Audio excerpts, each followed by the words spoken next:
দুটো মাছের একটা মাছের দুটো বাচ্চা। কয়টা হবে বাচ্চা অনুমানিক?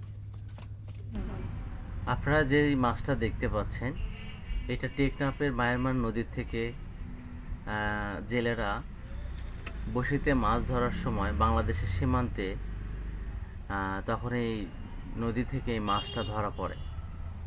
এই মাছটা অবশ্য মায়ানমারদের অনেক প্রিয় একটা মাছ। তাদের এই নদীতে মাছগুলা অনেক থাকার কারণে তাদের এই মাছটা হচ্ছে জাতীয়করণ করে তারা এই মাছগুলা খাবার খায়। আমার মনে হয় মায়ানমারেরা সবসময় লেজালা মাছ বেশি পছন্দ করে, এই কারণেই এই নদীতে বেশিরভাগই এই ধরনের মাছ পাওয়া যায়। আপনারা দেখতেছেন একটা মাছ থেকে বাচ্চা বের হয়েছে দুইটা, তো বাচ্চা দুটো অনেক ছোট্ট, অনেক ভালো, কিন্তু তারপরে নাকি বাচ্চার গায়ে কাটা আছে, এই জন্য পলিথিন দিয়ে ধরা হচ্ছে। আর মাছটা সাধারণত মনে হয় যারা হচ্ছে উপজাতি বা বিভিন্ন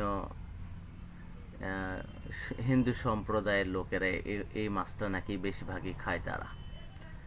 এই মাছের নামটা হচ্ছে শঙ্খ মাছ, অনেকেই শাপলা মাছ বলে, এক একজনের এক এক এলাকায় এক এক নাম আছে। তবে আমার কাছে মাছটাকে অনেক ভালো লাগছে।